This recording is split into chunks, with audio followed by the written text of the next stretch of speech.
Hello my dear students, आज के इस छोटे से वीडियो में एक कहानी मैं आपको सुनाना चाहता हूँ। ये कहानी छोटी सी होगी लेकिन इसमें सीख बहुत बड़ी है। ये कहानी स्वामी विवेकानंद जी के जीवन पर आधारित है।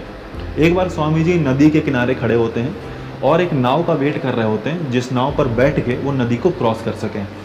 इतने में एक साधु उनके पास आता है और उन्हें गौर से देखते हुए कहता है कि आप वही महान स्वामी विवेकानंद है ना, तो आप इस तरह किनारे क्यों खड़े हैं? तो स्वामी जी जवाब देते हैं कि वो एक नाव का वेट कर रहे हैं जिस पर बैठ के वो नदी को क्रॉस कर सकें।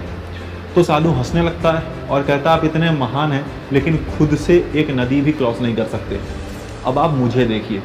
उसके बाद साधु पानी पर चलते हुए नदी को क्रॉस करता है और वापस चलते हुए स्वामी जी के पास आता है और कहता है कि आप इतने महान हैं लेकिन आपको कुछ नहीं आता और मुझ में इतनी बड़ी शक्ति है लेकिन मुझे कोई नहीं जानता। ये तो किस्मत का ही खेल है।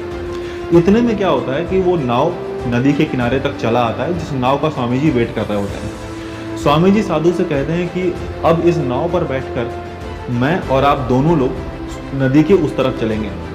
नाव में दोनों लोग बैठते हैं और नदी के उस तरफ पहुंचते हैं। उस तरफ पहुंचने के बाद स्वामी जी 1 रुपये का सिक्का निकालते हैं और नाविक को दे देते हैं। कहते हैं 50 पैसा मेरी तरफ से है और 50 पैसा साधु की तरफ से है। उसके बाद स्वामी जी साधु से पूछते हैं कि ये जो आपने पानी पे चलने की विद्या है ये कितने साल में सीखी? तो साधु कहता है 15 साल लगाए मैंने, 15 साल मैंने मेहनत करी है तब ये विद्या आया है। तो स्वामी जी मुस्कुराते हुए कहते हैं जिस विद्या को सीखने में आपने 15 साल लगा दिए उसकी एक्चुअल वैल्यू 50 पैसे की है, क्योंकि 50 पैसे में हम नाव से नदी को क्रॉस कर सकते हैं। मैंने उन चीज़ों में ज़्यादा समय लगाया है जिन चीज़ों की वैल्यू ज़्यादा है और आपने उन चीज़ों में ज़्यादा समय लगाया है जिन चीज़ों की कोई वैल्यू नहीं है।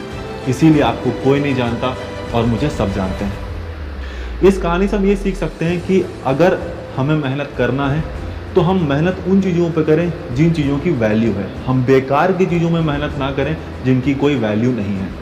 All the best.